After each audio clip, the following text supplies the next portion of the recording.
नमस्कार, आप देख रहे हैं नेशन भारत। मैं हूं मनोज चतुर्वेदी। रुपेश सिंह हत्याकांड के करीब करीब सप्ताह दिन बाद भी पुलिस के हाथ खाली है। लेकिन रुपेश सिंह हत्याकांड की जो चर्चाएं हो रही हैं, जो खबरें आ रही हैं पुलिस महकमे से, उसमें कुछ ऐसा लगता नहीं है कि इस घटना को अंजाम तक पहुंचने दिया जाएगा।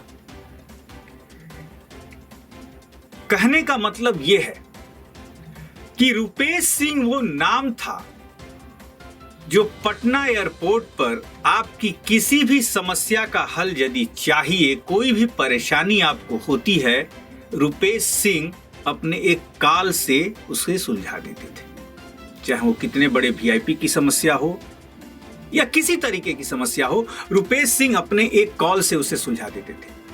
आखिर ये रुतबा उन तक पहुंचा कैसे, ये पावर उन तक पहुंचा कैसे? इस लंबी कहानी का जब हमने एक विश्लेषण किया तो पाया कि रुपेश सिंह के अगल बगल इतने वीआईपी लोग, इतने वर्चस्व वाले लोगों का जमावड़ा था कि एयरपोर्ट पे तो परेशानी ही छोड़िए, भारत के किसी कोने पे कोई भी समस्या हो तो उसे वो सुलझा देने के लिए तैयार रहते थे। अब आप समझ सकते हैं कि कितनी बड़ी हस्ती रुपेश सिंह बन चुके थे।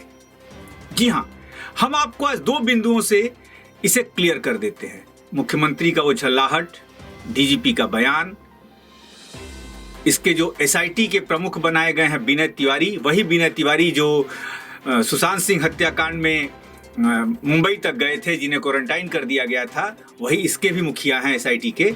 और क्या कुछ निकल के आ रहा है, जो हमें पुलिस विभाग से जो खबरें मिली हैं या आ रही हैं, उस पे हम कुछ चर्चा आपको बता दें, उसकी कुछ समीक्षा कर दें। सबसे बड़ी बात यह है कि कोई भी काम हो, रुपेश के लिए चुटकी बजाने जैसा था पटना एयरपोर्ट पर। हालांकि पिछले 2-3 वर्षों के दौरान उनकी हैसियत इतनी बढ़ गई थी कि बिहार में हाल के दिनों में जो बड़े टेंडर हुए हैं, जिसमें राज्य के बाहर की कंपनी शामिल रही है, उस टेंडर मैनेज करने में रुपेश की बड़ी भूमिका रही। ऐसा ही एक टेंडर उत्तर बिहार से जुड़ा है, जिस पर की पुलिस की नजर बहुत ज्यादा है। पूरे बिहार की जो टेंडर लेने वालों की लॉबी है वो एक हो गई, फिर भी वो लोग टेंडर अपने लोगों को नहीं दिलवा सके और बिहार से बाहर की कंपनी आके उस टेंडर को ले ली। और जहां तक कहा जा रहा है कि रुपेश सिंह ही उस टेंडर दिलवाने के काम में आगे आए थे। कहा यह जा रहा है कि उस टेंडर में रुपेश की बड़ी भूमिका रही है। हालांकि इस मामले में रुपेश की हत्या हो जाएगी ये समझ से परे है, क्योंकि रुपेश इस टेंडर में सिर्फ बिचौलियों की भूमिका में थे। डील आमने सामने हुई थी। फिर भी एक तात्कालिक कारण हो सकता है, क्योंकि उस टेंडर को लेकर उत्तर बिहार के कई बड़े ठेकेदार काफी लॉबिंग कर रहे थे। रुपेश के रसूख का अंदाजा इसी से लगाया जा सकता है कि इस बार के विधानसभा चुनाव में इनके आग्रह पर बिहार के सभी बड़े दलों ने 4-5 लोगों को विधानसभा का टिकट दिया था।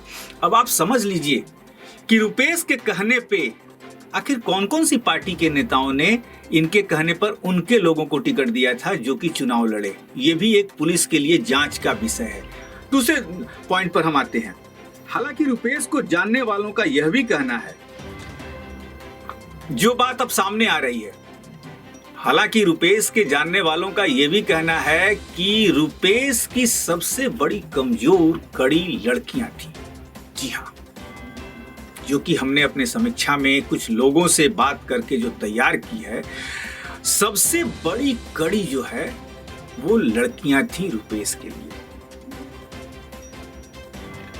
हो सकता है कि कुछ ऐसी घटना हुई हो जिस वजह से प्रतिशोध में इस तरह की घटना को अंजाम दिया गया हो। वैसे पुलिस अधिकारी जिनको अपराध की समझ है, उनका भी मानना है कि अधिकांश मामलों में ये देखा गया है कि इस तरह की हत्या के पीछे अवैध रिश्ता वजह रहा है। पुलिस इन बिंदुओं पर भी जांच कर रही है। हालांकि इस मामले में जो बात सामने आ रही है, यहाँ भी मामला हाई प्रोफाइल ही है, क्योंकि एयरपोर्ट एक ऐसी जगह है जहां हाई प्रोफाइल लोगों से रिश्ते बनने की संभावना अधिक रहती है और इस तरह के खेल में बड़े खिलाड़ी ही शामिल होते हैं। सबसे बड़ी बात दूसरी कड़ी पर आइए तो जो चर्चाओं का बाजार गर्म है और जो उनके अगल बगल के लोग जो कुछ कह रहे हैं, जो तथ्य हमने जुटाए हैं, उसमें सबसे बड़ी बात ये आ रही है कि रुपेश को अपने हत्या का अंदेशा था। जी हां, रुपेश के साथ जो घटना घटी है उसका अंदेशा उसे पहले से ही था। उनके कई करीबी मित्रों का कहना है कि पिछले 2-3 माह से वो कुछ खोया खोया सा रहता था। ऐसे ऐसे शायरी वो शेर करता था जिसे लगता था कि अंदर से बहुत घबराया हुआ है, लेकिन कभी किसी को खुलकर नहीं बोला कि उसकी परेशानी क्या है। फिर भी उसके बातचीत और चेहरे के भाव से तनाव में है ये साफ महसूस हो रहा था। हालांकि इसके कई करीबी मित्र इसको लेकर लगातार सवाल कर रहे थे, लेकिन रुपेश खुलकर कुछ भी नहीं बोल रहा था। यानी कि रुपेश को यह अंदेशा हो चुका था कि उनकी हत्या होगी, चाहे वो लड़कियों के करीब थे, कहीं इसमें धोखाधड़ी हुआ हो, किसी हाई प्रोफाइल लड़की के साथ उनके रिश्ते जुड़े हों, ब्रेकअप हुआ हो, कहीं ये मामला भी हो सकता है, या किसी हाई प्रोफाइल लड़की से जो है कोई एक दूसरा IAS अधिकारी जुड़ा हो और वो लड़की फिर रुपेश के करीब आ जाती है, ये भी कहीं हो रहा है। पुलिस इस एंगल से भी जांच कर रही है। पिछले दिनों रुपेश गोवा गए थे और गोवा मित्रों की सलाह पर गए थे। वहां क्या क्या हुआ उसकी भी हमने थोड़ी सी छानबीन की। वहां से लौटते ही इनके साथ यह घटना घट गई। हालांकि रुपेश का मोबाइल ही काफी है इस मामले के उद्भेदन के लिए, लेकिन जिस तरीके से इस हत्याकांड में हाई प्रोफाइल लोगों के शामिल होने की बात सामने आ रही है, ऐसे में बहुत मुश्किल है पटना पुलिस को काम करना। वैसे उपेंद्र शर्मा की कार्यशैली रही है, जी हां, पटना के जो SP हैं उपेंद्र शर्मा, उनकी एक कार्यशैली रही है, उसमें ये इस तरह के मामले में अभी तक समझौतावादी नहीं रहे हैं। गलत लोगों को जेल भेजने को कभी तैयार नहीं होते हैं, चाहे मामले में उद्भेदन में जितना भी वक्त लग जाए। हालांकि इस बार परिस्थिति बदली हुई है, सरकार के साख का सवाल है। जी हां, मीडिया इस खबर को प्रमुखता से चला रही है। बिहार में ज्यादातर पार्टियों के नेता पप्पू यादव से लेकर तेजस्वी यादव और आज तो चिराग पासवान भी पहुंच गए, सभी हमलावर हैं मुख्यमंत्री पर। लेकिन सबसे बड़ी बात यह है कि क्या इस केस का भी हश्र बाबी हत्याकांड, शिल्पी गौतम हत्याकांड की तरह ही तो नहीं हो जाएगा? जी हां, अब पुलिस को सारे एंगलों से जांच करनी होगी और इसके जो STF के मुखिया बनाए गए हैं विनय तिवारी, वो दरभंगा से लेकर सीतामढ़ी, कटिहार, जहानाबाद, अरवल तक उनकी टीमें जो हैं वो खंगाल रही हैं टेंडरों को, वहां के जो एग्जीक्यूटिव होते हैं। कल जब विनय तिवारी पटना में बिहार के चीफ एग्जीक्यूटिव इंजीनियर के यहाँ गए और उनसे जानकारी ली, तो उन्होंने कहा कि 3 करोड़ के टेंडर तो जिले से ही होते हैं, 2 से 3 करोड़ के टेंडर जिले तक ही होते हैं। तब विनय तिवारी ने फिर अपनी टीमों को 3 से 4 जिलों में भेजा है कि आखिर क्या ये मामला है। लेकिन जैसा पत्रकार मित्र जो है उन जिलों में है और जो हमसे भी बहुत ज्यादा सीनियर पत्रकार मित्र हैं, उनसे बात करने पर यह पता चल रहा है कि ये मामला 2 ही जगह पर है, टेंडर और लड़कियां। अब पुलिस को दूध का दूध और पानी का पानी करना है कि आखिर रुपेश की हत्या टेंडर वाले मामले में हुई, जो कि टेंडर अधिकांशतः टेंडर उनके भाई को और उनके दोस्तों को मिला करते थे, लेकिन काम जो है दूसरी कंपनियां करा करती थी। सबसे बड़ी बात यह है कि जब हमने कुछ लोगों से बात किया तो लोगों ने कहा कि नहीं, इसमें बहुत बड़ी लॉबी जो है, IAS IPS की जो लॉबी है, ये रुपेश की हत्या नहीं करा सकती है, मंत्री भी इसमें शामिल नहीं हो सकते हैं।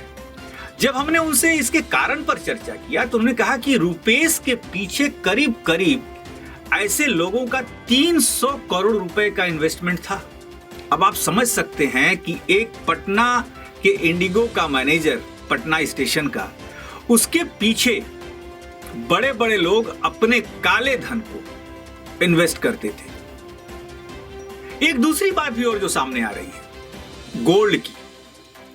पिछले महीने एक गोल्ड व्यापारी स्मगलिंग होकर सोना जो आ रहा था, उस सोने को रुपेश ने टारगेट करके उसको जब्त करा दिया था पटना एयरपोर्ट पर। पटना से वो सोना मुंबई फिर जाने वाला था। क्या कहीं वो जो गोल्ड लॉबी है स्मगलिंग वाली, जो पटना सोना मंगाती है और पटना से फिर बाहर भेजती है, कहीं वो लॉबी तो नहीं है? इस पर भी एसटीएफ के जो मुखिया हैं इस कांड में, विनय तिवारी, उनको विचार करना चाहिए। जी हां, ये 3 मुद्दे हमने रखे हैं, या तो सोना, या तो टेंडर, या तो लड़कियां। और ये तीनों मुद्दे ही जाकर पिन पॉइंट कर रहे हैं, जैसा पुलिस विभाग से जानकारी आ रही है, खबरों में जो आ रहा है। बहरहाल देखा जाए कि कहीं ये भी मामला जो है, लोग सीबीआई की जांच की मांग कर रहे हैं। सीबीआई जांच की मांग का अपने सुशांत सिंह मर्डर केस में देख लिया क्या हश्र हुआ, सब कुछ ठंडे बस्ते में चला गया। तो क्या रुपेश सिंह की हत्या का मामला, जो ये हाई प्रोफाइल मामला है, वो भी धीरे धीरे जनता के दिमाग से बाहर करके ठंडे बस्ते में तो नहीं डाल दिया जाएगा? लेकिन नेशन भारत से लेकर तमाम मीडिया जगत की नजरें इस पर बनी हुई हैं, क्योंकि इसमें बड़े बड़े लोग शामिल हैं, जैसा कि सुशांत सिंह में शामिल थे। देखना है इस मर्डर का भी क्या हश्र होता है, क्या इसके मुजरिम जो हैं सलाखों के पीछे होते हैं, या फिर वही हाल होगा जिन घटनाओं के बारे में हमने आपको बताया। आप बने रहिए नेशन भारत के साथ। नेशन भारत चैनल को सब्सक्राइब कीजिए, हमारे फेसबुक पेज को लाइक कीजिए, आप हमें ट्विटर पर भी फॉलो कर सकते हैं। नमस्कार।